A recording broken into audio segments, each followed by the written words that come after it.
Olá, tudo bem? De novo aqui o professor Diniz com vocês. Nesta aula nós vamos avaliar, bater um papo, tentar compreender uma outra grande obra da nossa literatura brasileira, Vidas Secas, de Graciliano Ramos. Graciliano Ramos, um escritor, como a gente vai ver, da segunda geração modernista, da geração de 30, e que ele, nessa obra em específico, ele vai tocar num assunto de extrema relevância para compreender a própria identidade de ser brasileiro, que é a identidade nordestina. Vidas Secas vai se remeter ao problema não só da seca que acomete todo o Nordeste, como também o problema da vidas secas do ponto de vista filosófico, como que a miséria, como que a seca, essa vida nordestina, de alguma forma afeta o próprio ser humano, que a gente vai ver representado nas personagens do livro, tanto na personagem principal, Fabiano, como na sua esposa, nos seus filhos, na Sinha Vitória, nos meninos, na própria Baleia, que de alguma forma ela vai ter características muito mais humanas do que as próprias personagens humanas da obra, e nos demais personagens aí que o Graciliano vai falar. Espero que vocês compreendam. A nossa ideia é explicar esta obra de uma forma que seja de fácil entendimento, sempre lembrando, como eu já tinha falado lá na obra do Machado, que isso de forma alguma substitui a leitura original da obra. Isso é uma forma para que a gente compreenda e se encante por nossa literatura, pela literatura brasileira. Graciliano Ramos, o escritor que a gente vai falar, esse livro em si dele representa a segunda geração, a geração de 30. Ele é um escritor ficcionista, porque obviamente escreve ficções, mas é um escritor já numa linha que ao mesmo tempo que escreve ficções, ele não perde o foco social, não perde a temática social. E nessa obra em específico, como bom nordestino que ele é, ele vai relatar a história da família de Fabiano e discute nas nuances da obra o próprio problema da seca e, por que não dizer, o coronelismo e a exploração representada na figura do patrão e representada também na figura da personagem lá, o Soldado Amarelo. Então é isso que a gente vai falar. Para muita gente, essa obra é chamada de neorrealismo nordestino, por ela trazer à tona essas novas temáticas que vão... novas temáticas que eu falo no sentido literário, porque do ponto de vista histórico, infelizmente, esse flagelo da seca, esse flagelo do coronelismo, ele já vem sendo uma tônica no Brasil, desde o Brasil lá do século XVI, desde a época da chegada dos colonizadores portugueses. Então é isso que a gente vai querer discutir com vocês aí. O importante também, já ressaltando já da obra, é que o Graciliano vai usar na sua obra uma linguagem mais coloquial, ou seja, uma linguagem mais popular, para que a gente entenda as personagens dentro do seu universo de criação, que é o Nordeste brasileiro. Contexto literário de Vidas Secas. Ele vai ser publicado em 1938. Se a gente pensar, é um período conturbado da nossa história política, afinal de contas a gente está vivendo já aí o segundo ano do Estado Novo. Para aqueles mais desatentos, o Estado Novo é o período ditatorial de Getúlio Vargas, na qual ele vai impor as suas ideias. E de alguma forma o Graciliano faz já uma crítica a essa miséria social que já está embutida num Brasil que não é tão bem visto, que não é tão bem quisto e nem tão bem conhecido como o Brasil como um todo. A gente não pode esquecer que a capital naquela época era o Rio de Janeiro e já a principal federação, o principal estado era São Paulo. Na obra em si, o Graciliano destaca essa opressão política e a figura do Fabiano, ela representa uma introspecção nordestina, uma personagem que, tal como a obra, é seca, mas seca no sentido humano de ser. Vive só o dia a dia sem perspectivas, afinal de contas a própria condição social lhe tirou de alguma forma a poesia, o sonho e, por que não dizer, a humanidade, que é isso que talvez seja o pomo da discórdia, o pomo da reflexão da obra do Graciliano. Vale destacar também para vocês que essa narrativa do Graciliano tem a ver também com um contexto mundial bastante conturbado. Nós não podemos esquecer que a obra é publicada em 38 e a Segunda Guerra começa em 39. Mas antes mesmo da Segunda Guerra Mundial começar, que vai de 39 a 45, o mundo já está sendo imergido e tomado por uma concepção nazifascista. Ou seja, por uma concepção totalitária, uma concepção de dominação que de alguma forma transparece nas entrelinhas da obra do Graciliano, que foi um escritor envolvido nessas questões sociais, ligado à esquerda e que tinha uma crítica muito feroz ao governo de Getúlio Vargas, que na sua visão e na visão também da maioria dos historiadores, principalmente nesse período, representa de alguma forma aquilo que a gente chama de personificação do poder, de uma ditadura, de um governo autoritário, se não totalitário igual ao nazifascismo, mas autoritário ao ponto de vista de rasgar a própria Constituição que ele tinha promulgado lá em 1934. Só para acrescentar para vocês, para quem não sabe um pouquinho da vida pessoal de Graciliano, ele será preso no contexto do Estado Novo e ficará alguns anos preso, ao ponto de vista de que uma das suas obras mais importantes, Memórias do Cárcere, será escrita enquanto ele estiver preso durante o Estado Novo. Pensando na obra que a gente está discutindo aqui, Vidas Secas, eu posso destacar para vocês, a princípio, que tudo gira em torno da família de Fabiano. Como a gente vê na imagem aí, a família do Fabiano se reduzia a ele, sim, a Vitória, os meninos que não terão nome na história e a cachorra, que por ironia terá nome, que é a cachorra-baleia. Então, se a gente for avaliar isso, o Graciliano está dando uma mensagem. As crianças nascem no contexto de Vidas Secas, que elas são chamadas simplesmente de meninos. Tal é o processo de animalização desses seres humanos do Nordeste. E a própria cachorra, que sendo um animal, ela acaba tendo características muito mais humanas do que as personagens. Então isso é importante para a gente já começar a desvendar esse universo do Graciliano, esse universo nordestino. E aí eu falo como descendente do nordestino, essa obra ela é extremamente verdadeira quando a gente percebe essas nuances de como talvez um ambiente, um contexto árido também torna as relações humanas um tanto quanto secas, um tanto quanto sisudas, tá? Então essa acho que é o ponto central da obra para a gente já de cara imaginar como que a seca da paisagem atinge, por que não dizer, a seca dos corações das personagens da obra. Posso também dizer para vocês que o sertão, para quem conhece um pouco do Nordeste brasileiro, ele é meio que transformado e tomado na época da chuva.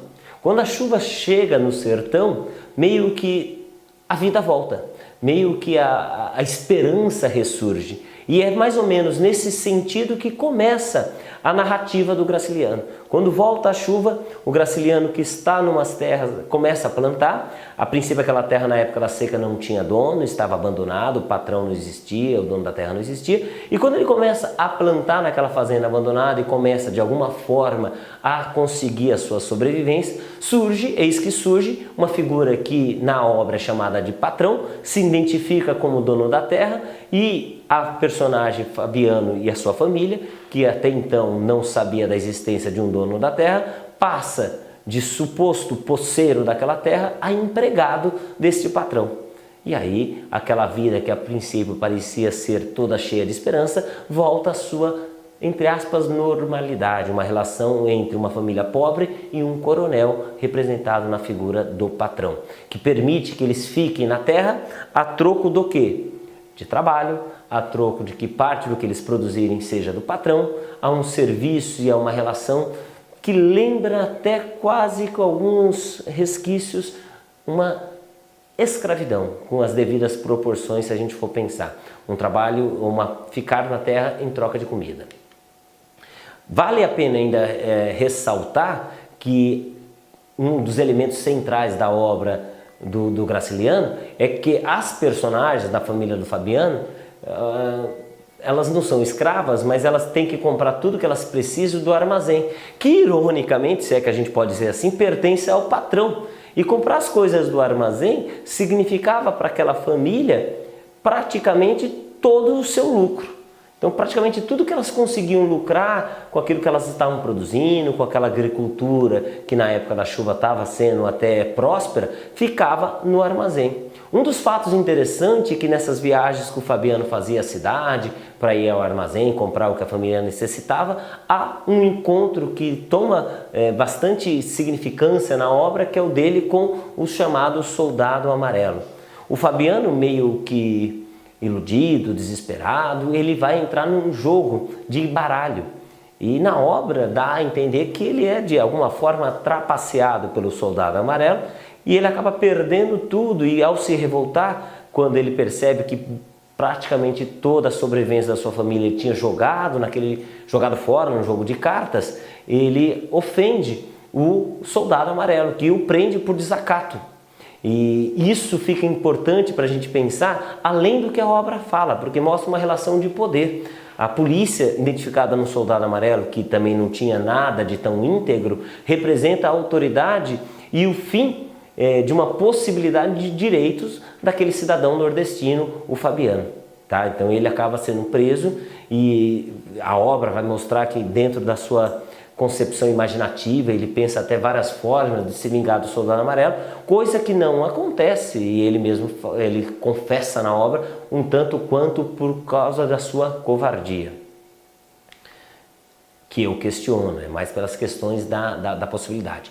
Quando ele volta para sua casa, naquele misto de alegria e felicidade bem limitada por causa da época da chuva, assim a Vitória se dá conta de que ele tinha perdido o dinheiro, de que ele tinha perdido parte da sobrevivência da família. Então agora ele estava endividado com o armazém, ele estava sem o dinheiro para poder comprar roupas, para poder comprar mantimentos para sua família, e ele estava na mão do patrão. E a pobre da Sinhá Vitória tinha como único capricho dormir um dia numa cama. Então imagine, meus queridos alunos, você tem uma personagem representada nesse livro que a única vaidade dela, que é assim a Vitória, era ter um dia o gosto de dormir numa cama. Isso representa, por incrível que pareça, por mais doído que seja, parte ainda do que é hoje a população nordestina, que vive à mercê de uma sociedade às vezes tomada pelos coronéis sem luxo nenhum, migrando, sendo nômade, retirante da seca e sem nenhum tipo de conforto. O Fabiano ele se revolta com essa situação, mas o livro mostra de uma maneira muito até dolorida o quanto que o Fabiano, mesmo revoltado, ele tem de impotente diante dessa situação que ele se encontra lá no Nordeste. Diante da exploração que ele sofre do patrão, diante da opressão que ele sofre da autoridade representada na figura do Soldado Amarelo e diante até da impossibilidade de atender minimamente os desejos de sua família, seja dos seus filhos, seja de sua esposa, assim a Vitória, de que era um dia dormir numa cama. E aí a obra dele, do Graciliano, transcorre nesse sentido, mostra essa relação muito evidente, mostra esse desejo de vingança que nunca foi cumprido pelo próprio Fabiano e mostra também essas ligações, essas relações humanas que tomam a vida do Nordeste brasileiro, que são bem representadas no Vidas Secas do Graciliano. Vale ainda destacar para vocês que o Graciliano, mesmo dessa fase modernista, ele dá um apanhado geral de características geográficas e até naturais da região. Ele fala um pouquinho das aves da ribação. Para quem é nordestino sabe que as aves da ribação, elas funcionam como um prenúncio de seca. Tem uma música que a Maria Bethânia canta, Carcará, que fala um pouco dessas aves, que é quando a Carcará chega, é porque a fome, a miséria está chegando no Nordeste. Então as aves da ribação são meio que urubus, elas vêm em busca daquilo que a seca vai devastar. E nesse contexto, quando essas aves de arribação voltam a pairar lá no céu nordestino, a família de Fabiano novamente se retira da terra e sai a migrar, e sai vamos dizer assim, a procurar novas terras para tentar a sua sobrevivência. Ou subvivência, né? Porque é uma vivência que chega a beirar, chega a ser menor do que uma existência humana. Então eles abandonam a terra e assim que acaba o livro. Portanto, o livro acaba como começa, ou seja, de alguma forma, eles chegam numa terra na época da chuva, a chuva vai, volta seca e ao longo dessa seca eles saem daquela terra e vão peregrinar pelo Nordeste, Deus sabe para onde, né? A obra em si, Vidas Secas, ela se remete aos indivíduos, aos cidadãos, às personagens, tanto literárias quanto históricas, que vivem no Nordeste brasileiro, infelizmente. O livro é narrado em terceira pessoa. Esse narrador, ele tem uma característica de ser onisciente. O que é um narrador onisciente? É aquele que, além de descrever, de falar sobre os fatos, ele tem a possibilidade de compreender os pensamentos. Então, muitas vezes você vai, quando estiver lendo a obra Vidas Secas, você vai perceber que há uma narração daquilo que é sentido, tanto pelas personagens humanas, como principalmente, de uma maneira até bem delicada, pela personagem a cachorra-baleia, que em determinado momento do livro ela não come porque ela se preocupa com a fome que abate os meninos, que abate a família na qual ela é acolhida. E vai também haver um momento na qual ela deixa de existir no livro, um momento do livro muito triste, muito tocante, que faz uma reflexão sobre a nossa humana vida, se é que a gente pode falar assim, representada nas figuras do livro. Outra coisa importante para a gente destacar nessa obra, e o leitor vai perceber, é a capacidade que o Graciliano vai ter de compreender e de desvendar o universo da chamada alma nordestina. O livro Vidas Secas, muitas vezes a gente tem a associação de que ele se remete à seca do Nordeste. Mas eu amplio, eu digo que o livro Vidas Secas ele se remete à seca das almas humanas. Seja representada nas figuras das personagens mais pobres do livro, seja representada na frieza das personagens que são donas e que têm algum poder no livro, na figura do patrão ou na figura do soldado amarelo. Então isso é importante destacar. A obra destaca esse isolamento da família, as relações dessa família. Ele também aponta um desprezo a essa família, ao ponto, como eu já tinha falado para vocês, das crianças não terem nome. E ele, ao contrário, para mostrar um pouquinho dessa relação tanto quanto conflituosa e, por que não dizer, desumana, ele torna humana a personagem animal, o cachorro, a cachorra-baleia. Então a cachorra-baleia, ela passa de alguma forma a ser vista como um elemento central da obra. Em alguns momentos o narrador, que é onisciente, ele chega a descrever o pensamento daquela cachorra quando ela vai morrer, que ela vai encontrar um céu de fartura, um céu de cachorros onde ela vai comer de forma abundante, sem se preocupar mais com a fome. Os capítulos são independentes. O que quer dizer um capítulo independente na obra? Ele vai fazendo, cada capítulo tem seu começo, meio e fim. Lógico, todos relacionados ao tema central, mas de alguma forma você consegue ler o livro, tanto do meio como do fim. Ele não tem aquilo que a gente chama de uma construção linear. Ele tem uma construção independente, mesmo obedecendo e seguindo a mesma temática, tá? É importante também falar que tudo gira em torno no livro ou da seca ou da chuva. As relações sociais, as relações das personagens estão nesse contexto de seca ou na época da chuva, que é um período curto, e que também fica representado as relações de classes e sociais evidentes em toda a sociedade brasileira do século 30, o que de alguma forma já era uma crítica social do Graciliano ao Brasil, principalmente quando ele representa a forma que o patrão e que o próprio soldado amarelo se relaciona com o Fabiano, a personagem principal da trama do Graciliano.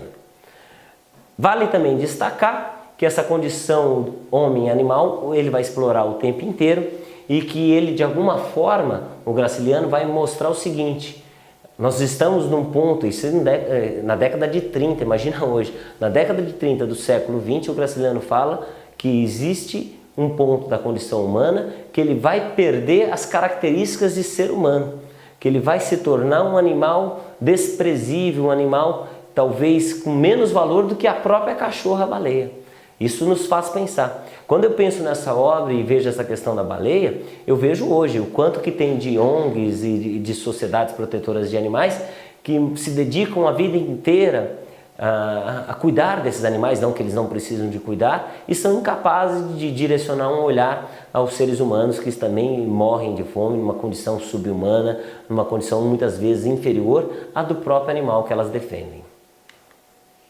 Personagens da obra. A principal, como a gente falou o tempo inteiro, Fabiano, um nordestino que representa o retirante. A gente colocou aqui algumas imagens simbólicas, poderia até ser minha família, que de alguma forma representaria esse retirante, que ao mesmo tempo que ele sente ódio pela exploração, que ele sente raiva contra o patrão e contra o próprio soldado amarelo, ele se vê impotente e incapaz de tomar qualquer atitude, tá? E aí eu destaco que talvez Graciliano não queria mostrar uma covardia do Fabiano em relação ao patrão e ao soldado amarelo. Ele queria mostrar na sua obra que aquela exploração que o Fabiano sofria era uma exploração social muito maior do que a representada no livro. Uma relação que hoje que permanece até hoje, que a gente pode chamar ainda hoje de coronelismo. Já a figura da baleia, a cachorra representada no livro, que é bem querida, bem amada pelas crianças e pela própria família, ela representa um ponto de poesia para aquela família. A cachorra, para as crianças, ela representa a possibilidade de uma esperança, de um mundo melhor. E, em algumas partes do livro, ela tem características humanizadas. Então, isso é importante destacar. Sim, a Vitória, a esposa do Fabiano, ela meio que é vítima de toda a história. Ela fica um pouco, às vezes, revoltada com as mentiras que o Fabiano se vê envolvido, que ele é até trapaceado, seja lá pelo soldado amarelo. E ela tem como talvez a única vaidade dormir um dia numa cama, que chega a ser uma ironia, mas por incrível que pareça, é desejo de muita gente ainda hoje que não conhece o conforto de uma cama, o conforto de um lar. O menino mais velho e o mais novo não tem nome da história, são chamados exatamente assim, de menino mais velho e mais novo, são os filhos do casal e eles se relacionam e eles têm uma relação muito evidente com o pai e a mãe. O mais novo, ele vê o pai como modelo, ele deseja ser tal igual o Fabiano, que para ele representa a força, a virilidade, que é aquele que trabalha, o vaqueiro, que vai lá e traz sustento para a família. O mais velho, ele é mais próximo da mãe, que de alguma forma na obra dá a entender que ele tem um pouco mais de poesia. Que a mãe, na história, pelo menos na minha interpretação, é a única que possui um sonho concreto, mesmo que seja um sonho na nossa visão simples, que é dormir numa cama, que é ter uma casa, ela possui um sonho. E o menino mais velho, ele tem essa ideia de sonhar também, e eu acho que essa é a relação que o Graciliano quis estabelecer. O Tomás de Bolandeira, ele é um amigo do Fabiano e ele só aparece em lembranças, quando ele lembra de algumas coisas da infância, da adolescência.